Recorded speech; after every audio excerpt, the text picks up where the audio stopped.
ஒரு மனுவாதியாக கருதப்படுகிற பெண்கள் வேலைக்கு சென்றால் அவர்கள் வேசி என்று சொல்லக்கூடிய தமிழை நீசபாசி என்று சொன்ன காஞ்சி பெரியவர் எப்படி இவர் கண்ணுக்கு நல்ல சாமியாராக தெரிகிறார்?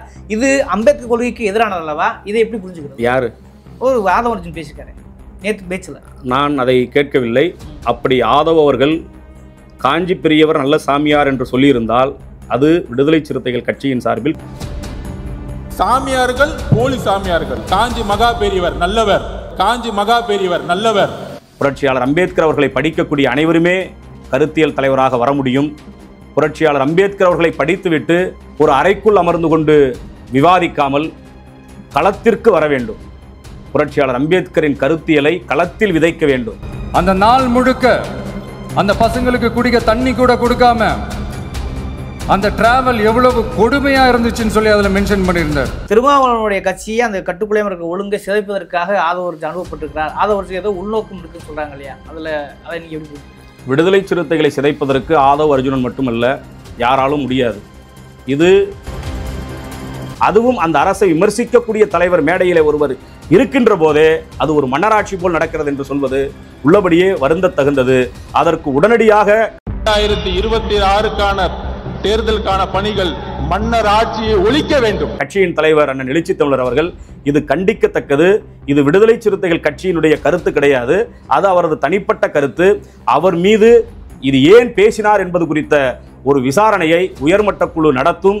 ஆதவ் அர்ஜுன் ஒரு குடும்ப ஆட்சி நடக்கிறது என்பதை மறைமுகமாக சொல்லுவதாகத்தான் நாம் புரிந்து கொள்ள வேண்டியிருக்கிறது. அது தவறு. அதை விடுதலை சிறுத்தைகள் கட்சி மறுக்கிறது. மக்களால் தேர்ந்தெடுக்கப்பட்ட ஒரு அரசு இங்கே இயங்கிக் கொண்டிருக்கிறது. அதை மன்னராட்சி முறை என்று விமர்சிப்பது ஏற்புடையதல்ல. அதற்கு விளக்கம் கேட்டு ஆதவ் அர்ஜுன் அவர்களுக்கு கட்சியின் சார்பில் நோட்டீஸ் அனுப்ப இருக்கிறோம். விடுதலை சிறுத்தைகள் நம்முடைய கூட்டணிக்கு வந்தால் கண்டிப்பாக நாம் வெற்றி பெறுவோம் என்கின்ற கணக்கும் தான் இதில் இருக்கிறதே ஒழிய மக்கள் மீது இருக்கக்கூடிய அக்கறையோ அல்லது மக்களுக்காக கட்சி துவங்கி இருக்கிறோம், மக்களுக்காக நாம் பாடுபட போகிறோம், மக்களுக்கு சேவை செய்ய வந்திருக்கிறோம் என்கின்ற அக்கறையோ அதில் துளியும் இல்லை. அவ்வை சொன்னார் சாதி ஒழிய வேண்டும், பாரதி சொன்னார் சாதி ஒழிய வேண்டும் என்று மேடையில் பேசுவதை விட வேங்கை வயல் பிரச்சனைக்காக நடிகர் விஜய் அவர்கள் துவங்கி இருக்கக்கூடிய அந்த கட்சி என்ன போராட்டத்தை நடத்தப் போகிறது? அந்த களத்திற்கு எப்போது வரப்போகிறது? இங்க நம்ம தமிழ்நாட்டில் வேங்கை வயல்னு ஒரு ஊர்ல என்ன நடந்துச்சுன்னு நம்ம எல்லாருக்குமே தெரியும். சமூக நீதி பேசுற இங்க இருக்கிற அரசு அதுக்கு எந்த விதமான ஒரு நடவடிக்கை எடுத்த மாதிரியே எனக்கு தெரியலையே. நேற்று விஜய் அவர்கள் சொல்லியிருக்கக்கூடிய கருத்து என்பது அவர் இன்னும் விடுதலை சிறுத்தைகளை முழுமையாக படிக்கவில்லை. தேர்தல் அரசியலில் யதார்த்தமாக இருக்கக்கூடிய பிற அரசியல் கட்சிகளை நினைப்பது போல் விடுதலை சிறுத்தைகளை இன்றைக்கும் அவர் நினைத்துக் கொண்டிருக்கிறார் என்றுதான் தெரிகிறது. கூட்டணி கட்சிகள் சார்ந்து எவ்வளவு பிரஷர் இருக்கும் என்று என்னால் யூகிக்க முடிந்தாலும் நன்றி, வணக்கம்.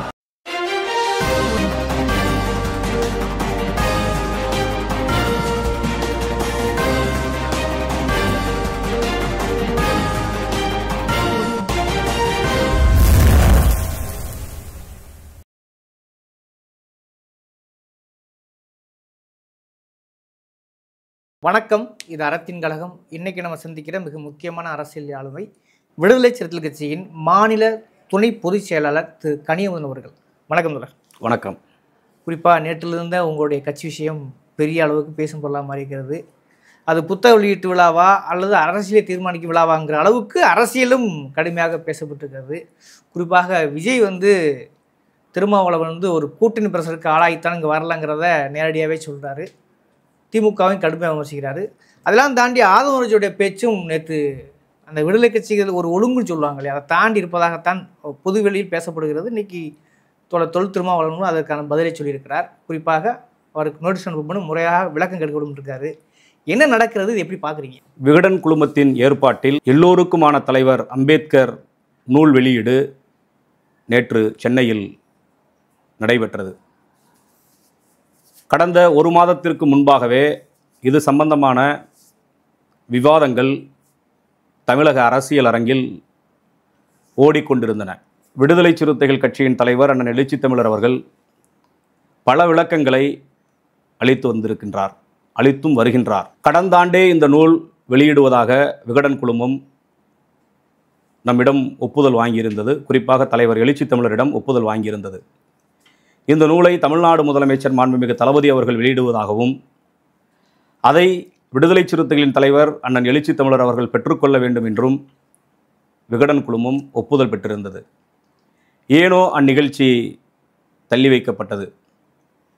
திடீரென்று கடந்த மாதம் ஒரு பத்திரிகையிலே விடுதலை சிறுத்தைகள் தலைவரும் தாவேகா தலைவர் விஜய் அவர்களும் ஒரே மேடையில் பங்கேற்கப் போகிறார்கள் என்கின்ற செய்தி தலைப்புச் செய்தியாக இடம்பெற்றது.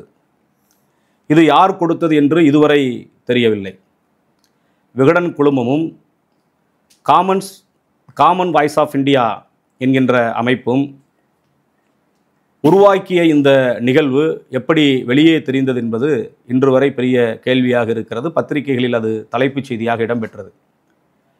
உடனடியாக நாம் அந்த நிகழ்வில் பங்கேற்பதா வேண்டாமா என்று உயர்நிலை குழுவில் முடிவெடுத்து தற்போதுள்ள அரசியல் சூழலில் நாம் அந்த நிகழ்வில் பங்கேற்க வேண்டாம் என்று வெளிப்படையாக அறிவிப்பு செய்து நேற்று பங்கேற்கவில்லை. அதற்கு நாம் முறையான விளக்கமும் பங்கேற்க இயலாததற்கான சூழலும் அறிக்கையும் இருக்கு, அறிக்கையாகவும் நாம் வெளியிட்டிருக்கிறோம். அந்த நிகழ்ச்சிக்கு வாழ்த்தும் தெரிவித்திருந்தோம், சிறப்பாக நடைபெற வேண்டும் என்று. அது நூல் வெளியீடு என்கின்ற எல்லையை தாண்டி அது ஒரு அரசியல் விழாவாக நடைபெறும் என்று முன்கூட்டியே அறிவித்திருந்தோம். அதுதான் நேற்றும் நடந்தது.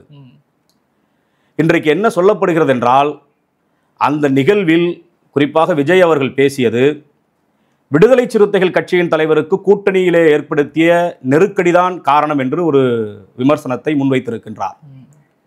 அவர் இன்னும் விடுதலை சிறுத்தைகளை முறையாக முழுவதுமாக படிக்கவில்லை என்றுதான் எங்களை போன்றவர்கள் உணர முடிகிறது. 1999 தேர்தல் அரசியலிலே அடியெடுத்து வைத்தோம். அன்றைக்கு பெரியவர் மூப்பனார் அவர்களின் தலைமையில் விடுதலை சிறுத்தைகள் கட்சி தேர்தல் அரசியலில் அடியெடுத்து வைத்தோம். அது நாடாளுமன்ற பொதுத் தேர்தல். 2001ஆம் ஆண்டு நடைபெற்ற சட்டமன்ற பொதுத் தேர்தலில் மூப்பனார் அவர்கள் அதிமுகவோடு சேர்ந்து விட்டார். அனைத்து அரசியல் கட்சியும் அன்றைக்கு அதிமுகவோடு அணியமானார்கள். விடுதலை சிறுத்தைகள் மட்டும் ஏறத்தாழ 18 நாள் தேர்தல் பரபரப்பு தொற்றிக் கொண்டிருந்த வேளையில் மூப்பனார் அவர்கள் அதிமுகவிற்கு போகக்கூடாது, மூப்பனார் அவர்கள் மீண்டும் தனியே இருக்க வேண்டும், உங்கள் தலைமையில் இந்த சட்டமன்ற தேர்தலை சந்திப்போம் என்று மூப்பனாருக்கு உறுதுணையாக இருந்து வெளியே இருந்து அழைப்பு கொடுத்து கொண்டிருந்தவர்கள் விடுதலை சிறுத்தைகள். எதற்கு நான் இதை சொல்கிறேன் என்றால், மூப்பனார் ஒரு அடையாளம் கொடுத்தார் தேர்தல் அரசியலில், மூப்பனாரை விட்டு விடுதலை சிறுத்தைகள் வெளியேறிவிட்டார்கள் என்கின்ற வரலாறு பதிவாகிவிடக்கூடாது என்பதற்காக மூப்பனார் தான் எங்களை விட்டு அதிமுகவிற்கு போனாரே ஒழிய நாங்கள் மூப்பனாரை விட்டு போகவில்லை. தேர்தல் அரசியலில் நம்பிக்கை என்பது மிக மிக இன்றியமையாதது, முக்கியமானது. தேர்தல் அரசியலில் என்ன கணக்கு போடுவார்கள் என்றால், எங்கே லாபம் இருக்கிறதோ அங்கே போவதுதான் தேர்தல் அரசியல் கணக்கு, அதுதான் கணக்கு. ஆனால் விடுதலை சிறுத்தைகள் அந்த எல்லையை கடந்து தேர்தல் அரசியலிலும் கூட்டணி அரசியலிலும் நம்பிக்கையாக இருப்பவர்கள் என்பதற்கான சான்று ஐயா மூப்பனார் கொடுத்தது. அதன் பிறகு திமுகவோடு இருந்தோம். கடைசி வரையில் திமுகவின் தலைவர், மறைந்த தலைவர் சமத்துவ பெரியார் கலைஞர் அவர்கள் எப்போதும் சிறுத்தைகள் எங்களோடு தான் என்று அவர் பல தலைவர்களை சந்தித்தவர், பல கட்சிகளோடு கூட்டணி வைத்தவர். அவர் வெளிப்படையாக ஒரு கட்சியை இது வெறும் தேர்தல் கூட்டணி அல்ல, கொள்கை கூட்டணி என்று சொல்லக்கூடிய அளவிற்கு ஒரு கட்சியை அவர் மதிப்பீடு செய்து வைத்திருந்தார் என்றால் அது விடுதலை சிறுத்தைகள் கட்சியைத்தான், தலைவர் எழுச்சி தமிழர் அவர்களைத்தான். எத்தனையோ கட்சியோடு கூட்டணி வைத்திருக்கின்றார் தலைவர் கலைஞர் அவர்கள். ஆனால் இந்த அங்கீகாரத்தை அவர் கொடுத்தது எந்த அடிப்படையில் என்றால், சிறுத்தைகள் நம்பிக்கைக்குரியவர்கள் என்கின்ற அடிப்படையில் தான். அதே போல்தான் அம்மையார் செல்வி ஜெயலலிதா அவர்களும் 2006ஆம் ஆண்டு அவரோடு கூட்டணி வைத்திருந்தோம். ஒரு 6 மாத காலம் கூட்டணி வைத்திருந்தோம். உள்ளாட்சி தேர்தலில் ஏற்பட்ட முரண்பாட்டின் அடிப்படையில் வெளியேற இருந்தது. அம்மையாரிடமிருந்து வெளியே வந்த தலைவர்களை அவர் எப்படி விமர்சித்திருப்பார் என்று வரலாறு சொல்கிறது.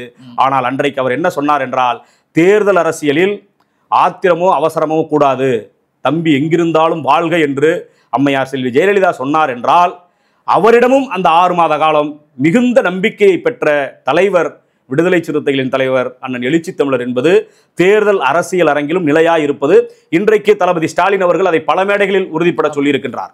இந்த நிலையில் நேற்று விஜய் அவர்கள் சொல்லியிருக்கக்கூடிய கருத்து என்பது, அவர் இன்னும் விடுதலை சிறுத்தைகளை முழுமையாக படிக்கவில்லை, தேர்தல் அரசியலில் யதார்த்தமாக இருக்கக்கூடிய பிற அரசியல் கட்சிகளை நினைப்பது போல் விடுதலை சிறுத்தைகளை இன்றைக்கும் அவர் நினைத்துக் கொண்டிருக்கிறார் என்றுதான் தெரிகிறது.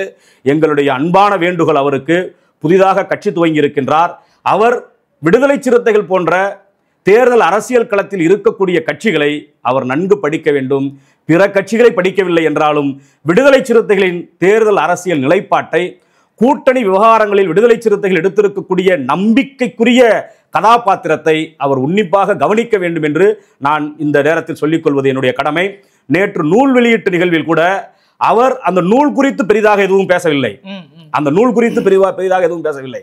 சிறு வயதில் புரட்சியாளர் அம்பேத்கர் படிக்க போனார். அவருக்கு ஏற்படுத்திய காயங்களை பற்றி அங்கே பதிவு செய்தார். இதுவெல்லாம் 30 ஆண்டுகளுக்கு முன்னால் இருந்த தலைவர்கள் பேசிய பேச்சு. இந்த 30 ஆண்டு காலத்தில் அம்பேத்கரியம் என்றால் என்ன, அம்பேத்கர் எதற்காக போராடினார், எப்படிப்பட்ட புரட்சிகரமான செயல்களை அவர் செய்திருக்கிறார் என்பது குறித்தோ, அல்லது அந்த நூலில் அத்தகைய செய்திகள் இருந்தால் அதை பற்றி அவர் சொல்லாமல், அவர் கட்டவண்டியில் போனாரு, கட்டவண்டியில் போறவன் கூட்டிட்டு போல அப்படின்றது 30 ஆண்டுகளுக்கு முன்னால் பேசிய தகவல்களை இன்றைக்கு அவர் பதிவு செய்திருக்கின்றார். அதையெல்லாம் 15 நிமிடம் தான் பேசியிருக்கார். அதையெல்லாம் அவர் உன்னிப்பாக படிக்க வேண்டும் என்று சொல்கிறேன். அவர்தான் அந்த நூலை வெளியிடுகிறார். அந்த நூல் குறித்து அவர்தான் விரிவாக பேசியிருக்க வேண்டும். அந்த நூலிலே விடுதலை சிறுத்தைகளின் தலைவர் உள்ளிட்ட பலரது நேர்காணலும் பலரது கட்டுரைகளும் அதிலே இருக்கின்றன. அதற்கு நேரம் ஒதுக்கி அவர் படித்திருக்க வேண்டும். படிக்கவில்லை என்றால் மீண்டுமாவது அவர் படிக்க வேண்டும் என்பது விடுதலை சிறுத்தைகள் கட்சியின் சார்பிலேயே வேண்டுகோள் விடுக்கின்றோம். அதில் தமிழக அரசை அவர் கண்டிப்பது உள்ளபடியே அந்த கேள்வி நியாயமான கேள்வி. வேங்கை வயல் பிரச்சனைக்கு தமிழக அரசு என்ன முடிவெடுத்திருக்கிறது? 2 ஆண்டுகள் உருண்டோடி விட்டன. எனவே வேங்கை வயல் பிரச்சனையில் தமிழக அரசு ஒரு தீர்க்கமான முடிவை எடுக்கவில்லை என்று தமிழக அரசை, குறிப்பாக திராவிட முன்னேற்ற கழக அரசை அவர் கண்டித்திருக்கின்றார், கேள்வி எழுப்பியிருக்கின்றார். அந்த கேள்வி விடுதலை சிறுத்தைகளுக்குமான கேள்விதான், விடுதலை சிறுத்தைகளும் எழுப்பக்கூடிய கேள்விதான். ஆனால் இந்த இடத்தில் என்ன சொல்கிறோம் என்றால், அவ்வை சொன்னார் சாதி ஒழிய வேண்டும், பாரதி சொன்னார் சாதி ஒழிய வேண்டும் என்று மேடையில் பேசுவதை விட வேங்கை வயல் பிரச்சனைக்காக நடிகர் விஜய் அவர்கள் துவங்கி இருக்கக்கூடிய அந்த கட்சி என்ன போராட்டத்தை நடத்தப் போகிறது, அந்த களத்திற்கு எப்போது வரப்போகிறது, இன்னும் எத்தனையோ சாதிய வன்கொடுமைகள் இந்த மண்ணில் நிகழ்ந்து கொண்டுதான் இருக்கின்றன, அந்த வன்கொடுமைகளை எதிர்த்து என்ன செய்ய போகிறார்கள் என்று கூட அந்த மேடையில் அவர் பேசவில்லை.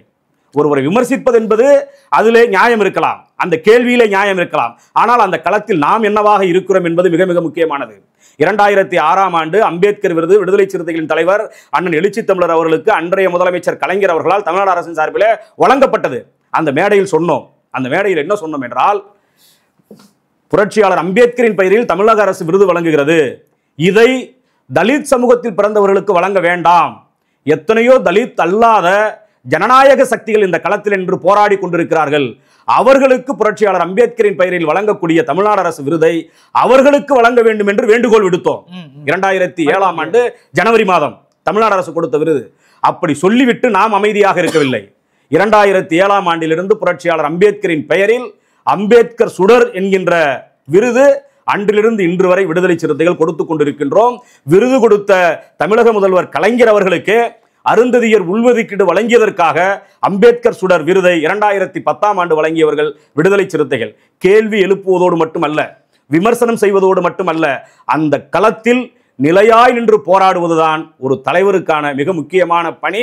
அதை திரு விஜய் அவர்கள் செய்ய வேண்டும் என்று இந்த ஊடகத்தின் வாயிலாக கேட்டுக்கொள்கிறேன். 4 நூற்றாண்டு காலமாக உங்களுக்கு மிகுதியான அரசியல் அனுபவம் இருக்கிறது, பல்வேறு அரசியல் தலைவர்கள் நெருக்கமாக இருக்கிறீர்கள்.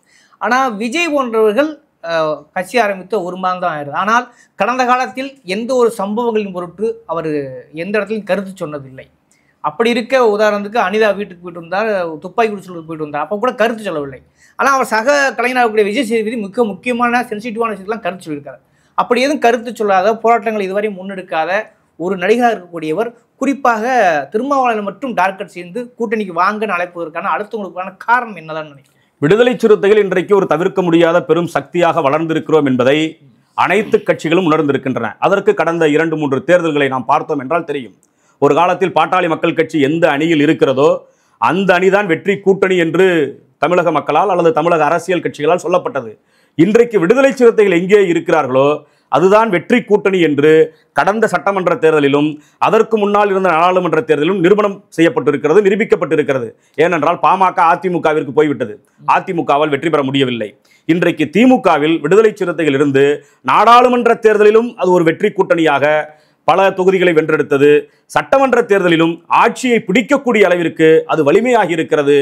எனவே திமுக கூட்டணியின் அந்த வெற்றி பயணத்தை தடுக்க வேண்டும் என்பதும், விடுதலை சிறுத்தைகள் நம்முடைய கூட்டணிக்கு வந்தால் கண்டிப்பாக நாம் வெற்றி பெறுவோம் என்கின்ற கணக்கும் தான் இதில் இருக்கிறதே ஒழிய மக்கள் மீது இருக்கக்கூடிய அக்கறையோ அல்லது மக்களுக்காக கட்சி துவங்கி இருக்கிறோம், மக்களுக்காக நாம் பாடுபட போகிறோம், மக்களுக்கு சேவை செய்ய வந்திருக்கிறோம் என்கின்ற அக்கறையோ அதில் துளியும் இல்லை. ஒன்று, திராவிட முன்னேற்ற கழகத்தின் கூட்டணி இருக்கக்கூடிய அந்த வலிமையை சிதைப்பதற்கான முயற்சி. விடுதலை சிறுத்தைகள் நம்முடைய அணிக்கு வந்தால் நாம் கண்டிப்பாக வெற்றி பெறுவோம் என்கின்ற கூட்டணி கணக்கு தான் அதில் பின்னால் இருக்கிறது. ஆனா அவர் கூட்டணி கணக்கு சுயலாப கணக்கு அப்படின்னு ஒரு குற்றச்சாட்டு முன்வைக்கிறாரு. யார் மீது? உங்கள் மீது. பிரஷருக்கு அனுமதி அழுத்தம், பிரஷருக்கு நீ ஆளாகிறீங்க. நாங்கள் சுயநல கூட்டணி கணக்குன்றார்ல அவர். சுயநல கூட்டணி கணக்கல்ல, நாங்கள் இருக்கக்கூடிய கூட்டணி வெற்றி கூட்டணியாக இருக்கிறது. நான் இதற்கு முன்பே சொன்னேன், எந்த கூட்டணியில் இருக்கிறோமோ அந்த கூட்டணிக்கு நம்பிக்கைக்குரியவர்களாக இருப்பவர்கள் விடுதலை சிறுத்தைகள், குறிப்பாக தலைவர் எழுச்சி தமிழர் அவர்கள். கூட்டணியிலே இருந்து கொண்டு தமிழ்நாட்டு அரசியலில் அல்லது நீங்கள் அண்மையிலே பக்கத்தில் இருக்கக்கூடிய மாநிலங்களில் நடக்கக்கூடிய அரசியலில் எதிர்க்கட்சிகள் நடத்தக்கூடிய கூட்டங்களுக்கு ஒரு கூட்டணியிலே இருக்கக்கூடிய தலைவர் சென்றதாக வரலாறு கிடையாது. விடுதலை சிறுத்தைகள் தான் திராவிட முன்னேற்ற கழகத்தின் கூட்டணியில் இருந்து கொண்டு அதிமுக கூட்டணியிலே இருக்கக்கூடியவர்கள் எந்த போராட்டம் நடத்தினாலும், மக்களுக்கான போராட்டம், குறிப்பாக ஈழ விடுதலை போராட்டம் நடத்திய போது அத்துணை மேடைகளிலும் ஏறி அந்த கூட்டத்திலே கண்டன உரை ஆற்றியவர் விடுதலை சிறுத்தைகள் தலைவர். இதுபோல் எந்த கட்சி தலைவரும் செய்தது கிடையாது. இந்த துணிச்சல் யாருக்கும் இருந்ததும் கிடையாது. எனவே கூட்டணிக்கு தலைமை ஏற்பவர்கள் அழுத்தம் கொடுப்பார்கள், அந்த அழுத்தத்திற்கு வளைந்து கொடுக்க வேண்டிய நிலைக்கு விடுதலை சிறுத்தைகள் போய்விட்டார்கள் என்பது சிறுத்தைகளின் தலைவரை இன்னும் அவர் உன்னிப்பாக கவனிக்கவில்லை. சிறுத்தைகளின் தேர்தல் அரசியலை இன்னும் அவர் உன்னிப்பாக படிக்கவில்லை. விடுதலை சிறுத்தைகள் தலைவரின் போர்க்குணத்தை இன்னும் அவர் முழுமையாக உணரவில்லை என்பதுதான் அவர் கூட்டணி அழுத்தத்திற்கு ஆளாகிவிட்டோம் என்று சொல்லக்கூடிய ஒரு அவதூறு. ஓகே, குறிப்பாக உங்கள் கட்சியை சார்ந்த அவரும் உங்களை போன்று துணை பொதுச் செயலாளர் இருக்கிறார் ஆதவ அர்ஜுன், தேர்தல் வியூக வகுப்பாளராகவும் இருக்கார். ஆனால் அவர் பேசிய பேச்சு அதை விஜய் பேச்சை விட பிரதானமாக உங்கள் உட்கட்சிகளும் சரி வெளியிலும் சரி பேசும் பொருளாக மாறி இருக்கிறது. நோட்டீஸ் விடும் அளவிற்கு அவர் பேசுகிறார். மன்னருடைய ஆட்சி முறை ஒழிய வேண்டுங்கிறார். இதை நீங்கள் எப்படி எதிர்கொள்ள போறீங்க? விடுதலை சிறுத்தைகளின் தலைவர் அண்ணன் எழுச்சி தமிழரிடம் அனுமதி பெற்றுதான் அந்த நிகழ்விற்கு திரு ஆதவ் அர்ஜுன் அவர்கள் சென்றார். என்ன சொல்லி அனுப்பப்பட்டார் என்றால், அந்த நூல் குறித்தும் புரட்சியாளர் அம்பேத்கர் குறித்தும் நீங்கள் அங்கே பேசுவதற்கு உங்களுக்கு முழு சுதந்திரம் இருக்கிறது என்றுதான் சொல்லி அனுப்பிவிட்டார் எம்முடைய தலைவர். பெரும்பாலும் அனைவருக்குமான சுதந்திரத்தை கட்சியின் தலைவர் வழங்குவார். அனைவருக்குமான சுதந்திரத்தை, கட்சியில் இருக்கக்கூடிய பொறுப்பாளர்கள் எதை பேச வேண்டும், எதை பேசக்கூடாது, எந்த களத்தில் போய் நிற்க வேண்டும், நிற்கக்கூடாது என்பதையெல்லாம் உயர்நிலை குழுவிலே மிகுந்த எச்சரிக்கையோடு ஒரு வழிகாட்டுதலை தலைவர் வழங்குவார். அந்த சுதந்திரத்தின் அடிப்படையில் விடுதலை சிறுத்தைகள் கட்சியிலே இருக்கக்கூடிய பொறுப்பாளர்கள் அனைவரும் அந்த சுதந்திரம் என்கின்ற எல்லையை தாண்டாமல் நாங்கள் கலந்து கொள்வது உண்டு, உரையாற்றுவது உண்டு அனைவருமே. இந்த நிகழ்விலும் அப்படிதான். அவர் நேரடியாக வந்து தலைவரிடம் கேட்டுக்கொண்டு அந்த நிகழ்விற்கு சென்றார். இன்னும் ஒருபடி மேலே சொல்ல வேண்டும் என்றால், விகடன் குழுமத்தோடு அவர் வைத்திருக்கக்கூடிய ஒரு அமைப்பு காமன் வாய்ஸ் என்கின்ற அமைப்பு, அதுவும் இணைந்துதான் இந்த நிகழ்வை நடத்தியது. எனவே அந்த நூல் குறித்தும் அம்பேத்கர் குறித்தும் நீங்கள் பேசலாம் என்றுதான் சொல்லி அனுப்பிவிட்டார். ஆனால் அந்த மேடையில் அவர் மிக கடுமையாக இன்றைக்கு நடந்து கொண்டிருக்கக்கூடிய திராவிட முன்னேற்ற கழக அரசை, அதுவும் அந்த அரசை விமர்சிக்கக்கூடிய தலைவர் மேடையிலே ஒருவர் இருக்கின்ற போதே அது ஒரு மன்னராட்சி போல் நடக்கிறது என்று சொல்வது உள்ளபடியே வருந்த தகுந்தது. அதற்கு உடனடியாக கட்சியின் தலைவர் அண்ணன் எழுச்சி தமிழர் அவர்கள், இது கண்டிக்கத்தக்கது, இது விடுதலை சிறுத்தைகள் கட்சியினுடைய கருத்து கிடையாது, அது அவரது தனிப்பட்ட கருத்து, அவர் மீது இது ஏன் பேசினார் என்பது குறித்த ஒரு விசாரணையை உயர்மட்ட குழு நடத்தும், அதற்கென அவருக்கு கடிதம் அனுப்பப்படும் என்று நேற்று செய்தியாளர்களிடம் சொல்லியிருக்கின்றார். உடனடியாக அவரை உயர்மட்ட குழு விசாரிக்கும், விசாரித்து உரிய முறையில் அதற்கான விடையை செய்தியாளர்களிடம் எம்முடைய தலைவர் சொல்லுவார். இது இன்றைக்கு நேற்று அல்ல, நேற்று புதிதாக பேசவில்லை, இதுக்கு முன்னாடியும் பேசியிருக்கிறார். முதலமைச்சர் கொடுத்து துணை முதல்வர் கொடுத்து கடுமையாக பேசுகிறார். இடையில அவ்வப்போது திமுக தொடர்ந்து வைக்கிறார்.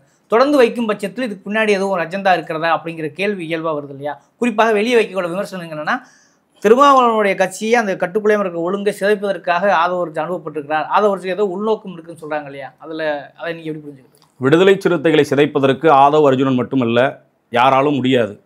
இது விடுதலை சிறுத்தைகளின் தலைவர் அண்ணன் எழுச்சி தமிழர் அவர்கள் கடந்த 30-35 ஆண்டு காலமாக மக்களிடம் சென்று மக்களிடம் கற்று இந்த இயக்கத்தை உருவாக்கி மிகுந்த கட்டுக்கோப்போடு வைத்திருக்கின்றார். அண்மையில் ஆதவ் அர்ஜுன் அவர்கள் விடுதலை சிறுத்தைகளின் கருத்தியலை ஏற்றுக்கொண்டு இந்த அமைப்பில் தம்மை இணைத்து கொண்டார். மாநில துணை பொதுச் செயலாளராக பொறுப்பு வகித்து வருகின்றார். அண்மையில் ஆட்சியிலும் பங்கு அதிகாரத்திலும் பங்கு என்கின்ற ஒரு விவாதம் எழுப்பப்பட்ட போது அதை குறிப்பாக திரு விஜய் அவர்கள் அவர் விக்கிரவாண்டி மாநாட்டில் அறிவித்த போது இது ஒரு பெரிய செய்தியாக இடம்பெற்றது. அப்போது ஆதவ் அவர்களும் கருத்து சொன்னது ஒரு பெரிய விவாதமாக மாறியது. 2 நாள் கழித்து அதற்கு விளக்கம் கொடுக்க வேண்டிய இடத்தில் நம்முடைய தலைவர் அண்ணன் எழுச்சி தமிழர் அவர்கள், ஏன்னா அவர் சொன்னது கட்சிக்குள்ளேயே ஒரு சின்ன நெருடலை ஏற்படுத்தியது. அவர் ஒரு கருத்து சொல்ல, பொதுச் செயலாளர் அண்ணன் ரவிக்குமார் அவர்கள் அந்த கருத்திற்கு ஒரு கருத்து சொல்ல, கட்சிக்குள்ளேயே ஒரு என்ன துணை பொதுச் செயலாளருக்கும் பொதுச் செயலாளருக்கும் கருத்து மோதல் நடக்கிறதோ என்று பல ஊடகவியலாளர்கள் எண்ணிக்கொண்டிருந்த போது வெளி மாநில சுற்றுப்பயணத்தை முடித்துக்கொண்டு தலைவர் எழுச்சி தமிழர் அவர்கள் சென்னைக்கு வந்தவுடனே பத்திரிகையாளர்களை தான் கேட்டார்கள். அப்போது மிக தெளிவாக ஒரு விடையை சொன்னார். ஆட்சியிலும் பங்கு அதிகாரத்திலும் பங்கு என்பது இன்றைக்கு விடுதலை சிறுத்தைகள் எழுப்பக்கூடிய முழக்கம் அல்ல. 1999ஆம் ஆண்டு தேர்தல் அரசியலில் அடியெடுத்து வைத்த போதே திரு மூப்பனார் அவர்களிடம் விடுதலை சிறுத்தைகள் விடுத்த முதல் முழக்கம் அதுதான். கடைசி மனிதனுக்கும் ஜனநாயகம், எளிய மக்களுக்கும் அதிகாரம், ஆட்சியிலும் பங்கு அதிகாரத்திலும் பங்கு என்பது 99ஆம் ஆண்டு விடுதலை சிறுத்தைகள் தேர்தல் அரசியல் களத்தில் எழுப்பிய முழக்கம். இன்றைக்கு அது பிற கட்சி தலைவர்களால் எழுப்பப்படுகிறது என்றால் இன்றைக்கு தான் அது ஒரு விவாதமாக மாற்றப்பட்டிருக்கிறது, பொது மேடைக்கு வந்திருக்கிறது, பொது மேடையிலே ஒரு விவாதமாக எழுப்பப்பட்டிருக்கிறது. இது வரவேற்க தகுந்தது. ஏனென்றால் எளிய மக்களின் கையில் அதிகாரம் கிடைக்க வேண்டும் என்றால் ஆட்சியிலும் பங்கு அதிகாரத்திலும் பங்கு கிடைக்க வேண்டும் என்பது விடுதலை சிறுத்தைகளின் நெடுநாளைய கோரிக்கை அல்லது முழக்கம். அது நடைமுறைக்கு வர வேண்டும் என்பதிலே மாற்று கருத்து கிடையாது. இன்னைக்கு அதை சொல்றோம், ஆட்சியிலும் பங்கு வேண்டும், அதிகாரத்திலும் பங்கு வேண்டும், அது கிடைக்கணும், அதுல இருந்து பின்வாங்கல. ஆனால் அதற்கான காலம் தேவைப்படுகிறது, காலச்சூழல் தேவைப்படுகிறது, காலம் கனிய வேண்டும். அதற்கு நாம் தொடர்ச்சியாக அந்த கருத்திலே உறுதியாக இருக்க வேண்டும். அப்போது அவர் சொன்னதும் உடனடியாக ஒரு விவாதமாக மாறியது. அது பொதுச் செயலாளர் ஒரு பதில் சொன்னார், அதுவும் ஒரு பெரிய விவாதமாக மாறியது. தலைவர் எழுச்சி தமிழர் அவர்கள் சென்னைக்கு வந்தவுடன் பத்திரிகையாளர் கேட்டபோது சொன்னார், ஆதவின் கருத்து கட்சியின் வளர்ச்சிக்காக சொன்னது, பொதுச் செயலாளரின் கருத்து கட்சியின் வளர்ச்சியும் கூட்டணியின் பாதுகாப்பும் முக்கியமானது. எனவே இருவரது கருத்தும் கட்சியின் கருத்து என்று அன்றைக்கு சொன்னார். நேற்றைக்கு மன்னராட்சி என்று மிக கடுமையாக ஆதவ் அவர்கள் சொன்னதை விடுதலை சிறுத்தைகளின் தலைவர் கண்டித்திருக்கின்றார். இது விடுதலை சிறுத்தைகள் கட்சியின் கருத்தல்ல. மக்களால் தேர்ந்தெடுக்கப்பட்ட ஒரு அரசை மன்னராட்சி என்று விமர்சிப்பதற்கு ஆதவ் இது விசிகாவின் கருத்து கிடையாது, அது ஒரு தனிப்பட்ட கருத்து. அதற்காக அவருக்கு கடிதம் அனுப்பப்படும், உயர்நிலை குழு விசாரிக்கும் என்று சொல்லியிருக்கின்றார். உயர்நிலை குழுவினுடைய விசாரணையின் முடிவு தலைவர் எழுச்சி தமிழர் அவர்களால் அறிவிக்கப்படும். 90களின் துவக்கத்தில் தான் மதுரையிலே இயக்கம் கண்ட தலைவர் எழுச்சி தமிழர் அவர்கள் இரட்டை வாக்குரிமை சம்பந்தமான ஒரு நெருப்பை இந்த மண்ணில் பற்ற வைத்தார். அதன் பிறகுதான் எழுத்தாளர்கள், ஜனநாயக சக்திகள் இரட்டை வாக்குரிமை என்றால் என்னவென்றே தேட ஆரம்பித்தார்கள். இப்படி பல சான்றுகளை நம்மால் சொல்ல முடியும். புரட்சியாளர் அம்பேத்கரின் கருத்தியலை இந்த மண்ணில் விதைத்ததிலே விடுதலை சிறுத்தைகளின் பங்கு, குறிப்பாக அண்ணன் எழுச்சி தமிழர்களின் பங்கு என்னவென்பதை நாம் பல சான்றுகளில் சொல்ல முடியும். இன்றைக்கு திரு விஜய் அவர்கள் புரட்சியாளர் அம்பேத்கரை கொண்டாடுகிறார் என்றால் அவர் புரட்சியாளர் அம்பேத்கரின் ஒரு சில பக்கங்களை படித்து கொண்டிருக்கிறார் என்றுதான் தெரிகிறது. அவர் மட்டுமல்ல, அனைவரும் புரட்சியாளர் அம்பேத்கரை கொண்டாடக்கூடிய காலம் வந்து கொண்டிருக்கிறது, கொண்டாடுவார்கள். அம்பேத்கரை உள்வாங்கி கொண்ட கருத்தியல் தலைவராக வளர்கிறார் விஜய்ங்கிற கேள்வி, அதை அப்படி ஒரு அங்கீகரிக்கிறார் ஆதவ அர்ஜுன், அதை எப்படி புரிஞ்சுக்கிறது? புரட்சியாளர் அம்பேத்கரை படித்தால் விஜய் அவர்கள் மட்டுமல்ல, அனைவருமே கருத்தியல் தலைவராக உருமாறுவார்கள். இன்றைக்கு விஜய் அப்படி வளர்ந்து வருகிறார் என்று ஆதவ் அவர்கள் சொல்லியிருக்கின்றார். பார்ப்போம், களம் இருக்கிறது. இன்னும் எவ்வளவோ பிரச்சனைகளை நாம் சந்திக்க வேண்டியிருக்கிறது. நடிகர் விஜய் அந்த பிரச்சனைகளுக்கு என்ன கருத்து சொல்கிறார் என்று பார்ப்போம். புரட்சியாளர் அம்பேத்கரை எந்த அளவிற்கு உள்வாங்கியிருக்கிறார். அவர் நடிகராக இருந்து இன்றைக்கு ஒரு கட்சியின் தலைவராக வந்திருக்கின்றார். தாவேகா கட்சியின் தலைவர் திரு விஜய் அவர்கள் புரட்சியாளர் அம்பேத்கரை படித்தால் கருத்தியல் தலைவராக வர முடியும் என்று திரு ஆதவ் அவர்கள் சொல்லியிருப்பதாக நீங்கள் சொல்கிறீர்கள். புரட்சியாளர் அம்பேத்கர் அவர்களை படிக்கக்கூடிய அனைவருமே கருத்தியல் தலைவராக வர முடியும். புரட்சியாளர் அம்பேத்கர் அவர்களை படித்துவிட்டு ஒரு அறைக்குள் அமர்ந்து கொண்டு விவாதிக்காமல் களத்திற்கு வர வேண்டும். புரட்சியாளர் அம்பேத்கரின் கருத்தியலை களத்தில் விதைக்க வேண்டும். ஏதோ ஒரு மேடை கிடைக்கிறது, அவரை பற்றி ஒரு 2 நிமிடம் பேசுவோம், அல்லது ஒரு இணைய வழியில் ஒரு செய்தியை பரிமாறிக்கொள்வோம் என்று இல்லாமல் புரட்சியாளர் அம்பேத்கரின் கருத்துக்களை செயல்பாட்டில் காட்டக்கூடிய தலைவராக விஜய் அவர்கள் மிளிர்ந்தார் என்றால் உள்ளபடியே அது நாட்டுக்கும் நல்லது, மக்களுக்கும் நல்லது. அப்படிப்பட்ட தலைவர்களாக ஒவ்வொருவரும் வர வேண்டும் என்றுதான் நாங்கள் விரும்புகிறோம். புரட்சியாளர் அம்பேத்கரின் கருத்தியலை உள்வாங்கிக் கொண்டு கருத்தியல் தலைவர்களாக, கோட்பாட்டு தலைவர்களாக, கொள்கை தலைவர்களாக ஒவ்வொருவரும் உருமாற வேண்டும் என்பதுதான் விடுதலை சிறுத்தைகளின் ஆசை. விடுதலை சிறுத்தைகளின் தலைவர் அண்ணன் எழுச்சித் தமிழர் அவர்களுடைய ஆவலும் அதுதான். அதுபோல் இன்றைக்கு புதிதாக கட்சி துவங்கி இருக்கக்கூடிய தாவேகாவின் தலைவர் விஜய் அவர்கள் ஒரு கருத்தியல் தலைவராக மிளிர்ந்தார் என்றால் அது நாட்டு மக்களுக்கு நல்லதுதான். காலம் இருக்கிறது, களம் இருக்கிறது. அவரின் பயணத்தை பொறுத்திருந்து பார்ப்போம். இது கட்சி கொள்கை, கட்சி ஓட்டரசியல் கூட்டணி இந்த நிலையெல்லாம் தாண்டி இன்னொரு கேள்வி கேட்க வேண்டியிருக்கிறது. அவர் நேற்று பேசும்போது அம்பேத்கரியர் எல்லா பொதுவானவர், எல்லோருக்கும் மனதுங்கிற கருத்தியல்ல அம்பேத்கர் கொள்கையை ஏற்றுக்கொண்டவராகத்தான் சொல்லுகிறார். ஆனால் நேற்று போகிற வழியிலே ஒரு போக்கில் நல்ல சாமியார்கள் கெட்ட சாமியார் பேச காஞ்சி பெரியவர் ஒரு நல்ல சாமியார் அப்படின்னு சொல்கிறார். ஒரு மனுவாதியாக கருதப்படுகிற பெண்கள் வேலைக்கு சென்றால் அவர்கள் வேசி என்று சொல்லக்கூடிய தமிழை நீசபாசி என்று சொன்ன காஞ்சி பெரியவர் எப்படி ஒரு கண்ணுக்கு நல்ல சாமியாராக தெரிகிறார்? இது அம்பேத்கர் கொள்கைக்கு எதிரானது அல்லவா? இதை எப்படி புரிஞ்சுக்கிறது? யாரு ஒரு ஆதவ அர்ஜுன் பேசியிருக்காரு நேற்று பேச்சில். நான் அதை கேட்கவில்லை. அப்படி ஆதவ் அவர்கள் காஞ்சி பெரியவர் நல்ல சாமியார் என்று சொல்லியிருந்தால் அது விடுதலை சிறுத்தைகள் கட்சியின் சார்பில் கண்டிக்கக்கூடிய ஒரு நிகழ்வு. இது கொள்கைக்கு எதிரானதாக இருக்கு. விடுதலை சிறுத்தைகளின் கொள்கைக்கு நேர் எதிரானது. ஏன் விடுதலை சிறுத்தைகள் கொள்கைக்கு நேர் எதிரானது என்பதை விட புரட்சியாளர் அம்பேத்கரின் கருத்தியலுக்கு நேர் எதிரானது. அது குறித்தும் அவரிடம் கேள்வி எழுப்பப்படும். உயர்நிலைக்குழு கட்டாயமாக விசாரிக்கும். விசாரணையின் முடிவில் என்ன முடிவெடுக்கின்றோமோ அதை கட்சியின் தலைவர் அறிவிப்பார். ஓகே, பல்வேறு உங்களுக்கு எதிரான பல கேள்விகளுக்கும் சமரசமின்றி பதில் சொல்லியிருக்கீங்க. அப்படியே மக்களின் பார்வைக்கு விட்டு விடுகிறேன். இந்த விவாத சொல் அறக்கலத்துக்காக நேர உதவி நன்றி. நன்றி.